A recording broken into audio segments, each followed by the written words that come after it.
Hi, I'm Max Keiser, and welcome to the Keiser Report. We're going to explain everything today using this simple slinky. And Stacy Herbert. Stacy Herbert. How are you, Stacy Herbert? Well, Max Keiser, I'm going to set the scene for our slinky episode.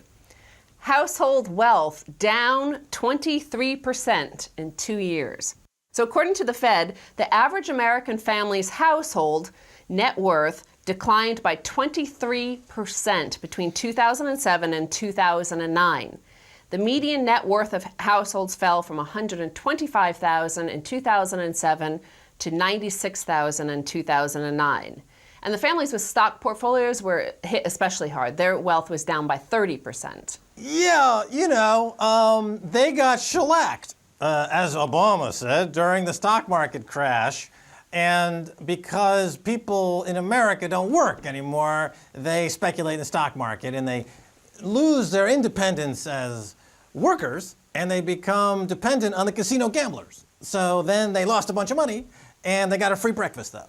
So let's go on to the next headline though. So we see that the average American lost 23% of their net wealth. Forbes' wealthiest list reflects changes in global economy. And the wealth of the world's billionaires was up 25% in the same time that the wealth of the American population was down 23%. Yes. It's a kleptocracy. You see, normally capitalism is about risk, reward, winners and losers. Like this, you see, this is what FDR guaranteed during the Depression when he brought in the SEC and the FDIC and all the reforms like Glass-Steagall. But the last 25 years, thanks to JP Morgan and Goldman Sachs, we have something like this. We take all your money, you're a sucker. Oh, now you're a slave, sucker! So the average net worth of billionaires on Forbes' billionaire list is now $3.7 billion compared to $3.5 billion in 2009. It dramatically increased up at the top. So Carlos Slim is still the richest man, but his wealth in 2010 increased by $20 billion, for example. But then Steve Forbes, the guy who runs Forbes magazine, he says that these are creators. They're not plutocrats. These are doers, making things happen. And when they do well, we all do well. Well, he's lying. They're not creators. They're not doers. They're kleptocrats. They're stealing money from the system. It's like defending cancer as saying that cancer is somehow beneficial to the host. No, cancer is destroying the host. The top Fortune or Forbes list is a cancer destroying the host called the global economy and the global ecology. It's a eco disaster. In the US, 10% of the people own about 30% of the nation's net worth. That's up from 35% at the beginning of this crisis. So as we see, more and more of the wealth has shifted to the billionaire class from the average person whose wealth is now down 23%. They lost most of it because of the stock market or, the housing. But the wealthy, the billionaire class, increased their wealth, according to these Forbes list, mostly because of the stock market. So that's the zero-sum game. That's the high-frequency trading machines that these guys get to pay for from the likes of Goldman Sachs and JP Morgan and the bankers, that they get to just siphon this cash from that lower 99.9%. Well, look at a hedge fund like John Paulson. They made billions of dollars during the housing crash and the stock market crash.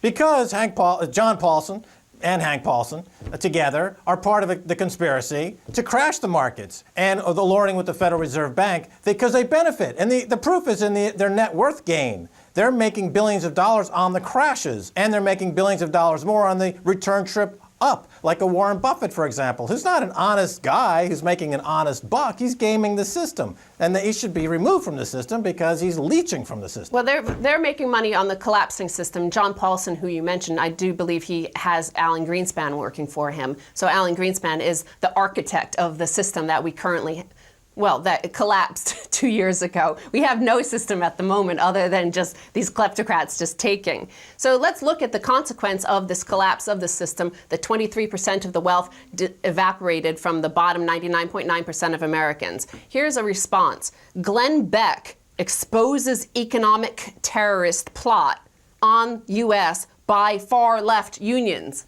So he's blaming the unions. This guy, Steve Lerner, who is a former union leader, was caught at a public forum, the left forum at Pace University, on tape, saying that a good idea for average people would be to stop paying their mortgages and that way crash JP Morgan, because JP Morgan is one of the biggest mortgage holders in the US and most aggressive at foreclosing on American citizens. And he's saying this is a way to use the leverage of their relative weakness against the banking system, which owns the whole Federal Reserve and the whole government system.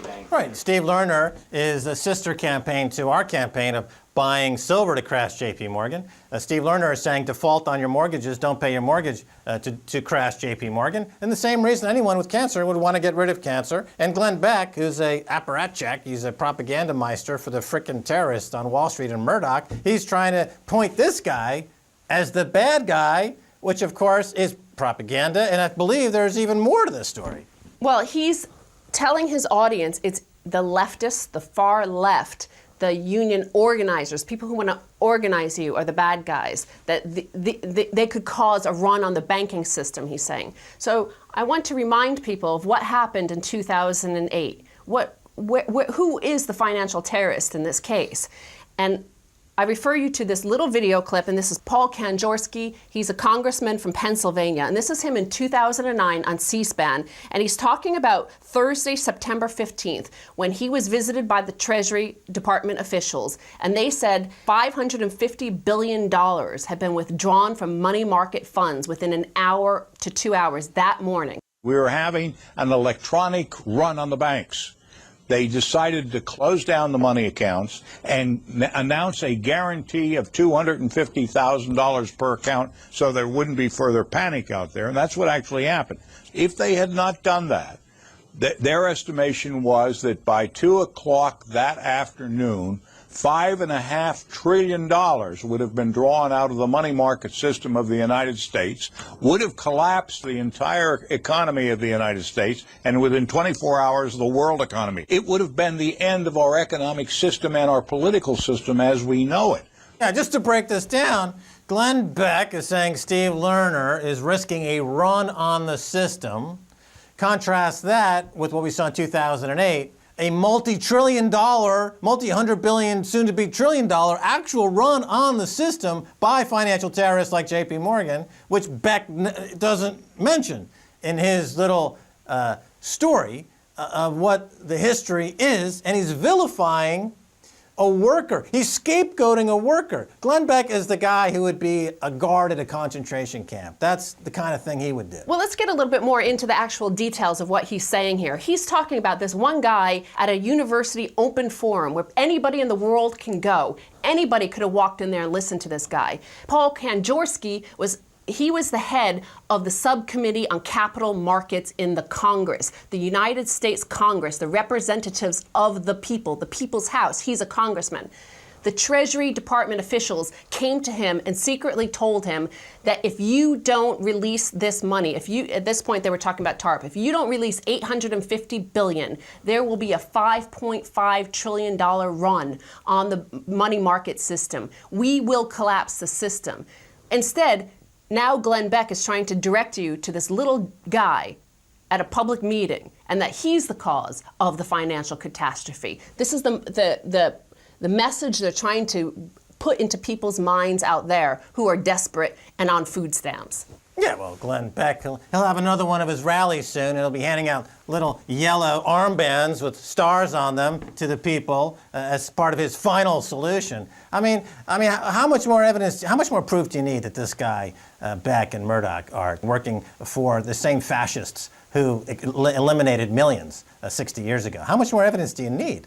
You know, he's blaming unions. So let's look at the situation in one of the lowest union participation rates states in the whole United States, and that's Idaho. Less than 5% of the citizens of Idaho are in a union. Food stamps surge in West. The number of Idahoans taking food stamps grew by 42% last year. Remember, less than 5% of them are in unions, so they can't blame their catastrophe on union members. So the number increased from in 2007, before the financial terrorist attack that Glenn Beck is trying to distract them from. Before then, 5.8% of the population were on food stamps. Now 14% are on food stamps. This is more than the national average, which is at 13%.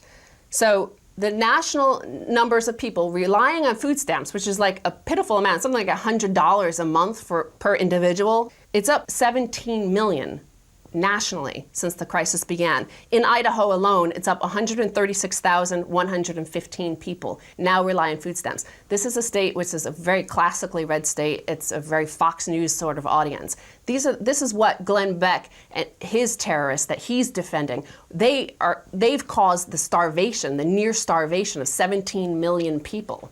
Who's the #1 player in food stamp administration and distribution? JP Morgan! That's right. That's right. They help the billionaires and the kleptocrats, and then they administer food stamp programs for the peasants. And by the way, you're probably one of the peasants, aren't you? Except unless you're one of the billionaires that watch this show because of our recommendation for gold and silver. But anyway, please continue. So, and the final headline here, remember, Fox News, Glenn Beck, they're telling you, don't organize. Whatever you do, that's the devil's leftism. It's like, these are evil people, they're feminazis and all these nasty libertards, so don't organize. I'm going to show you what happened in a nation that would probably be called socialist by Glenn Beck, Marxist and other sort of nasty words in American lingo. Dutch bankers' bonuses axed by people power. So in the Netherlands, people gathered on Twitter and campaigned they were going to basically boycott ING Bank, which is state-bailed, is a state-owned bank. But they were awarding themselves big bonuses. The CEO was giving himself a bonus of £1 million. And the Dutch people threatened to withdraw their money. And fearing a partial run on the bank, these bankers at ING are giving back their bonuses. Victory! The global insurrection against banker occupation has a major win in Amsterdam against ING, a financial terrorist. Well, it shows you the proof that, in America, they've negotiated with terrorists. Paul Kanjorski negotiated with terrorists. And as a result, many Americans are now on food stamps. But here, these guys are getting their money back before they do deals. They won't negotiate with these guys until they're on a level playing field. Yep, and then when they run out of money for food stamps, it'll be time for the ghetto. All right, Stacy Herbert, thanks so much for being on the Keiser Report. Thank you, Max. Don't go away, much more coming your way, so stay right there.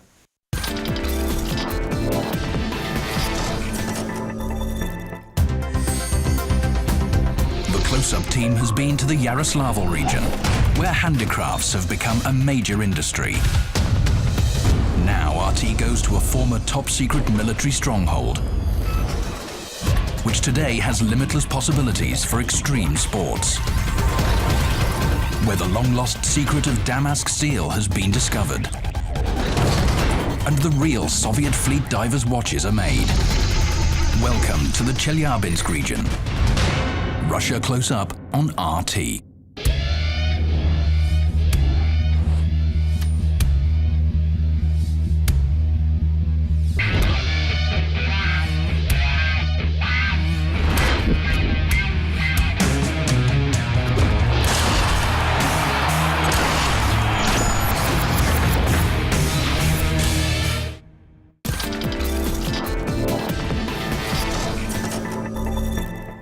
Welcome back to the Keiser Report. Time now to go to Massachusetts and talk with Dmitry Orlov. He's the author of the newly updated Reinventing Collapse. Dmitry, welcome to the Keiser Report. Thank you for having me on your program, Max. Great to be with you again. All right, Dmitry Orlov, we are in the midst of the collapse that you refer to in Reinventing Collapse. Where are we in the collapse?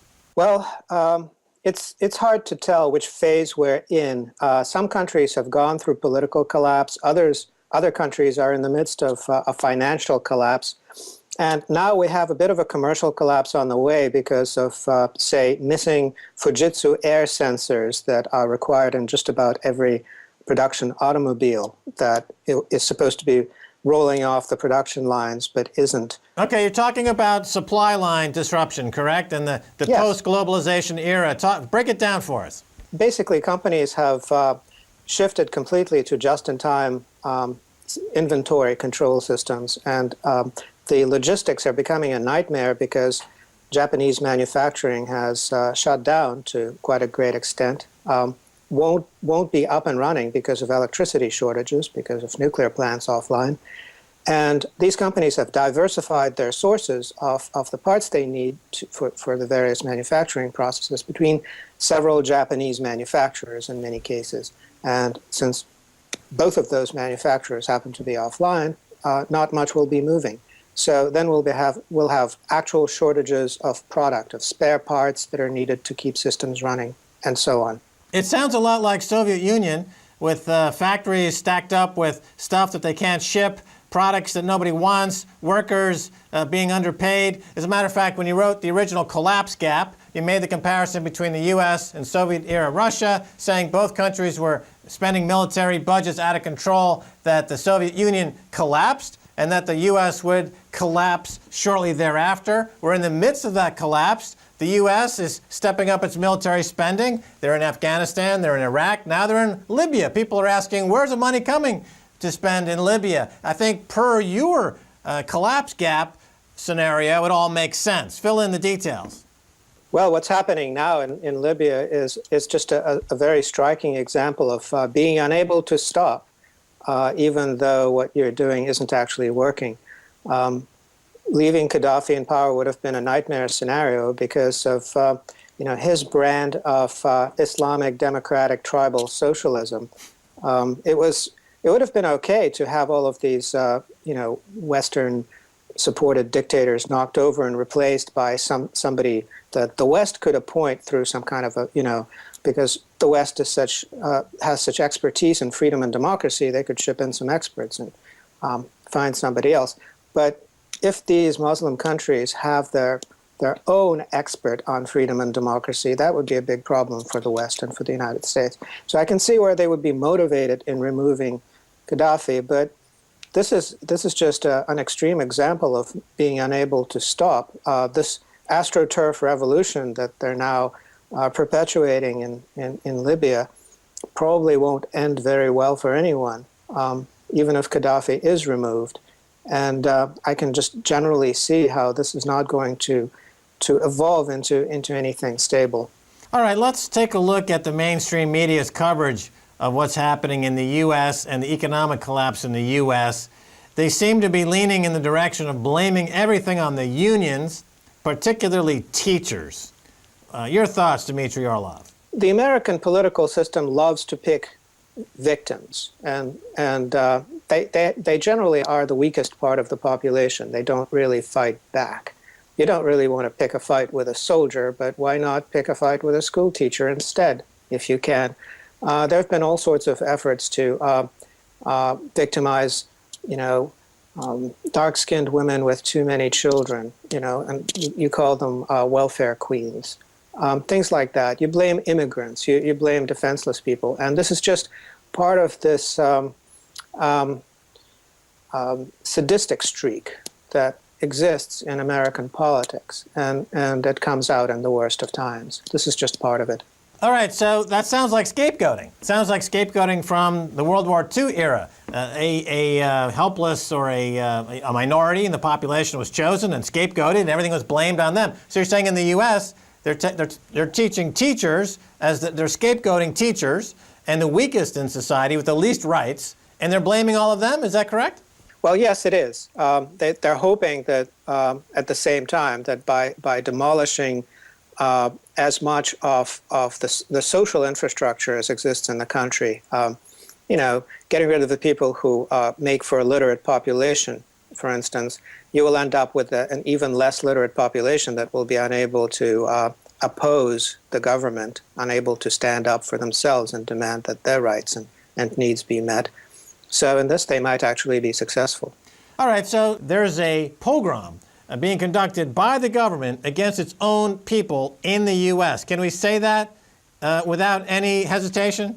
Well, yes, and the remarkable thing is that I look at the U.S. population in crowds and just speaking to people, and they don't actually have any understanding that it's not their government.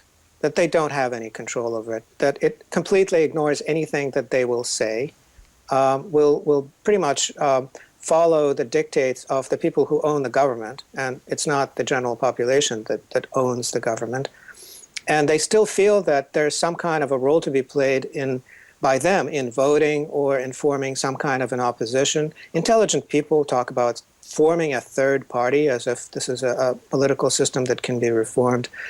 I would say that in the Soviet Union, people were a bit farther along in the process of understanding that it wasn't their government at this stage of the game. And this is rather disappointing. I'm talking with Dmitry Orlov, and I encourage everyone to look him up on the web and read his writing. It predates a lot of what Naomi Klein has been writing about or what Naomi Wolf has been writing about.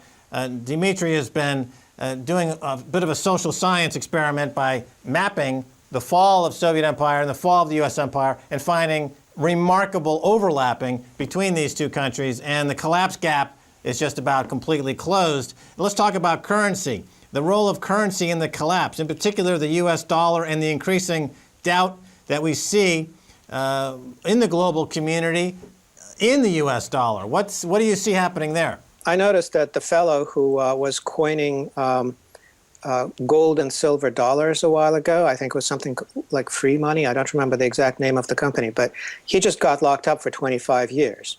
A judge in the U.S. accused him of being a terrorist. So people who think that they can somehow skirt the financial system are wrong. You know, that they will be dominated by the Bernanks of this world and others. There isn't really a way out except to make do without money. And that's kind of what I try to explain to people is reduce your needs for any kind of interaction with the official economy, and you will do better. Let's talk about oil for a second, what role it plays. It's in the triple digits again. The last time oil prices were this high, the stock markets plunged shortly thereafter. How do you see oil price factoring into this going forward, Dmitry Orlov? The short-term view is that there's a lot of volatility. The long-term view is that oil is, without an industrial economy, oil is pretty much a toxic waste. Now, one of the big additions to the second edition of my book that I made is a big chapter on peak oil, where I debunk part of peak oil theory, the part of it that says that there will be very gradual declines in the global production of crude oil spanning decades. I have discovered that this is really bunk, and that what we should be looking forward to is rapid stepwise declines where parts of the world are cut off from petroleum imports all at once. That may be preceded by shortages for a period of time. And I argue that this is the case based on a lot of different lines of evidence. So that's one of the additions that I made to the book now that peak oil is behind us and coming into focus in our rearview mirrors. Yeah, let's talk about propaganda for a second, because in the U.S., the mainstream media and the propaganda that is mainstream media is trying to convince the public that there is no such thing as peak oil. It's an agenda being pushed by, it's hard to determine exactly who they identify as driving this agenda, but that it doesn't in fact exist. Now, it's simply a matter of mathematics and physics, right? I mean, if you extract half of or more than half of all the oil that's in the crust of the earth, you're going to start to pay up for what's remaining in the crust of the earth. Is that a fair statement? There's a way of modeling any given oil reservoir, and then if you combine a lot of different oil reservoirs, then that's just a smearing effect. But the basic math, the logistic function remains the same. But the problem is that the oil that we're getting at now is not the oil that was there before. Before, you could dig a hole. 100 years ago, you could dig a hole with hand tools and get at the oil.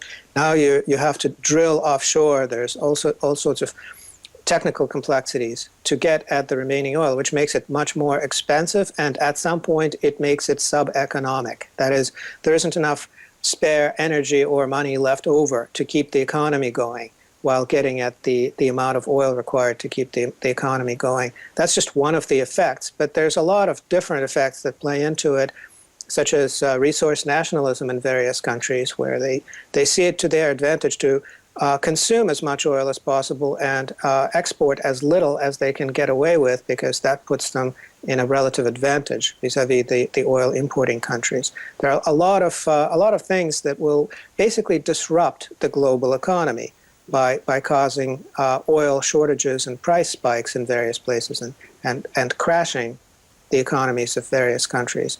And that's what we're seeing now. All right, Dimitri, we've got about a minute left. Can you just cover 2 or 3 of the top strategies that those listening and watching might want to think about to deal with this collapse?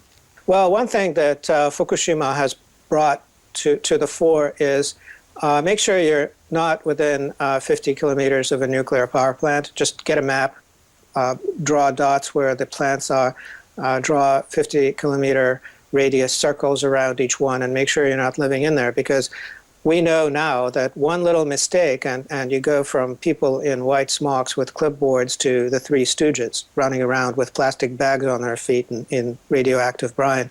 So there isn't really the stability in the world that's required to operate a nuclear industry, and so we should all try to stay away from those locations as much as possible. Okay, so you're advocating basically stay nimble, stay mobile, stay alert. This is why I hate real estate as an investment. I have for decades. It just, the second you move somewhere, some crazy stuff goes on. All right, well, that's all the time we have for Dmitry Orlov. Thanks so much for being on the Keiser Report. Thank you, Max. All right, that's going to do it for this edition of the Keiser Report with me, Max Keiser, and Stacy Herbert. And I want to thank my guest, Dmitry Orlov. If you want to send me an email, please do so at keiserreport@rttv.ru. Until next time, this is Max Keiser saying bye, y'all.